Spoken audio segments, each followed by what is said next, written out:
ನಮಸ್ಕಾರ, ನಿಮ್ಮ ಸವಿಸಂಪು ಯೂಟ್ಯೂಬ್ ಚಾನಲ್ಗೆ ಸ್ವಾಗತ. ನಾನು ಇವತ್ತು ಬೆಳಿಗ್ಗೆ ಅರ್ಜೆಂಟಾಗಿ ಒಂದು ಪಲ್ಯ ಮಾಡಬೇಕಾಯಿತು. ದಿಢೀರಾಗಿ ಹೇಗೆ ಮಾಡೋದು ಅಂತ ತೋರಿಸ್ತಾ ಇದ್ದೀನಿ ನೋಡಿ. ಮೊದಲು ಸ್ಟವ್ ಮೇಲೆ ಒಂದು ಬಾಣಲೆ ಇಡಿ. ಬಾಣಲೆಯಲ್ಲಿ ನೀರೆಲ್ಲ ಆರಿದ ಮೇಲೆ ಮೊಸರು ನೀಡೋ ಚಮಚದಲ್ಲಿ 4 ಚಮಚದಷ್ಟು ಎಣ್ಣೆ ಹಾಕಿ.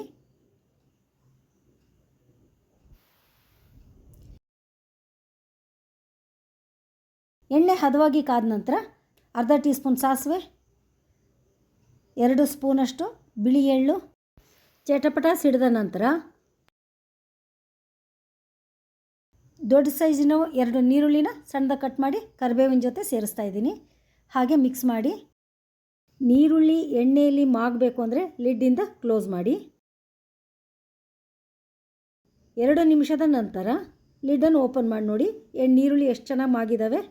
ಇದಕ್ಕೆ ರುಚಿಗೆ ತಕ್ಕಷ್ಟು ಉಪ್ಪು, ಅರ್ಧ ಟೀ ಸ್ಪೂನ್ ಸಾಂಬಾರು ಪುಡಿ ಮನೆಯಲ್ಲೇ ತಯಾರಿಸಿದ್ದು, ರುಚಿಗೆ ತಕ್ಕಷ್ಟು ಹುಣಸೆಹಣ್ಣಿನ ರಸ, ಇಷ್ಟನ್ನು ಚೆನ್ನಾಗಿ ಮಿಕ್ಸ್ ಮಾಡಿ. ನಂತರ ಒಂದು ಮಿಕ್ಸರ್ ಜಾರಿಗೆ 2ರಿಂದ 3 ಟೀ ಸ್ಪೂನಷ್ಟು ಹಸಿ ಶೇಂಗಾ ಕಾಳು, ರುಚಿಗೆ ತಕ್ಕಷ್ಟು ಹಸಿಮೆಣಸಿನಕಾಯಿ, ಇನ್ನೂ ಹೆಚ್ಚಿನ ರುಚಿಗೋಸ್ಕರ ಕೊತ್ತಂಬರಿ ಸೊಪ್ಪನ್ನ ತೊಳೆದು ರೆಡಿ ಮಾಡಿ ಇಟ್ಕೊಂಡಿದ್ದೆ, ಅದನ್ನು ಕೂಡ ಸೇರಿಸ್ಕೊಂಡು ಸ್ವಲ್ಪ ನೀರು ಹಾಕ್ಕೊಂಡು ತರಿಯಾಗಿ ಮಿಕ್ಸರ್ ಮಾಡ್ಕೊಳ್ಳಿ. ಇಲ್ಲಿ ಮೆಣಸಿನ್ಕಾಯಿ ಎಲ್ಲ ಮಿಕ್ಸರ್ ಮಾಡ್ಕೊಳ್ಳೋ ಅಷ್ಟೊತ್ತಿಗೆ ಒಗ್ಗರಣೆ ಚೆನ್ನಾಗಿ ಮಾಗಿತ್ತು. ಅದಕ್ಕೆ ಮಿಕ್ಸಿ ಮಾಡ್ಕೊಂಡಂತಹ ಹಸಿಮೆಣಸಿನ್ಕಾಯಿನ ಸೇರಿಸ್ಕೊಂಡು ಮಿಕ್ಸರಿಗೆ ಇನ್ನೊಂದು ಸ್ವಲ್ಪ ನೀರು ಹಾಕ್ಕೊಂಡು ತೊಳ್ಕೊಂಡು ಅದನ್ನು ಸೇರಿಸ್ಕೊಂಡು ಮಿಕ್ಸ್ ಮಾಡಿ. ಸ್ಟವ್ ಮೀಡಿಯಮ್ ಫ್ಲೇಮಲ್ಲೇ ಇರಲಿ. ನೋಡಿ, 2ರಿಂದ 3 ನಿಮಿಷದ ನಂತರ ಒಗ್ಗರಣೆ ಮಾಗ್ತಾ ಎಣ್ಣೆ ಹೇಗೆ ಬಿಟ್ಕೊಂಡಿದೆ ನೋಡಿ. ಇದಕ್ಕೆ ಕುಡಿಯುವ ನೀರಿನ ಲೋಟದಲ್ಲಿ 2 ಲೋಟದಷ್ಟು ನೀರು ಸೇರಿಸ್ಕೊಳ್ತಾ ಇದ್ದೀನಿ. ಹಾಗೆ ನಿಧಾನಕ್ಕೆ ಮಿಕ್ಸ್ ಮಾಡ್ತಾಯಿದ್ದೀನಿ. ಇದು ಕುದಿಯುವವರೆಗೆ ಲಿಡ್ಡಿಂದ ಕ್ಲೋಸ್ ಮಾಡಿ. ನೋಡಿ, ಈಗ ಕುದಿಲಿಕ್ಕೆ ಶುರುವಾಗಿದೆ. ಲಿಡ್ಡನ್ನು ಓಪನ್ ಮಾಡಿ. ನಾನು ಆದಷ್ಟು ಎಲ್ಲ ಅಡುಗೆಗೂ ಬೆಲ್ಲವನ್ನು ಹಾಕ್ತಾಯಿರ್ತೀನಿ. ಹಾಗಾಗಿ ನಾನು ಒಂದು 2 kg ಬೆಲ್ಲ ತಂದು ಕರಗಿಸಿ ಸೋಸಿ ರೆಡಿ ಮಾಡಿ ಇಟ್ಕೊತೀನಿ.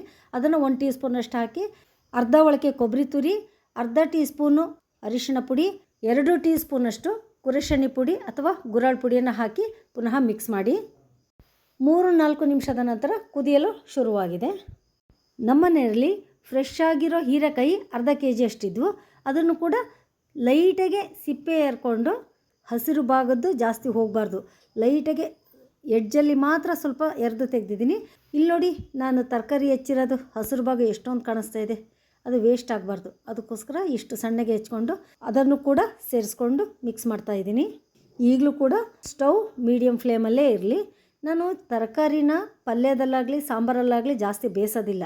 ಹಾಗಾಗಿ ನಾನು ಅರ್ಧ ಲೋಟ ನೀರಷ್ಟೇ ಹಾಕಿ 2ರಿಂದ 3 ನಿಮಿಷ ಮಾತ್ರ ಬೇಯಿಸ್ತೀನಿ.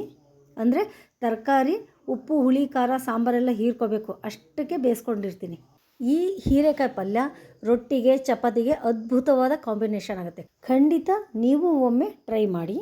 ಉಪ್ಪು ಖಾರ ಹುಳಿ ತರಕಾರಿ ಎಲ್ಲ ಕ್ಲೀನಾಗಿ ಸಮರಸ ಆಗಬೇಕು ಅಂತಂದರೆ ಲಿಡ್ಡಿಂದ ಕ್ಲೋಸ್ ಮಾಡಿ 2ರಿಂದ 3 ನಿಮಿಷದ ನಂತರ ಓಪನ್ ಮಾಡಿ ನೋಡಿ. ಎಷ್ಟು ಚೆನ್ನಾಗಾಗಿದೆ. ನೋಡಿದ್ರೇ ಒಂದು ಬೌಲಲ್ಲಿ ಹಾಕ್ಕೊಂಡು ತಿನ್ನಬೇಕು ಅನ್ನಿಸ್ತಾ ಇದೆ, ಅಷ್ಟು ಚೆನ್ನಾಗಾಗಿದೆ. ಈಗ ನೋಡಿದರೆ ರಸ ಎಷ್ಟು ನೀರಿದ್ದಂಗಿದೆಯಲ್ಲ ಅನಿಸುತ್ತೆ, ಆದರೆ ತಣ್ಣಗಾದ್ಮೇಲೆ ಗಟ್ಟಿಯಾಗುತ್ತೆ.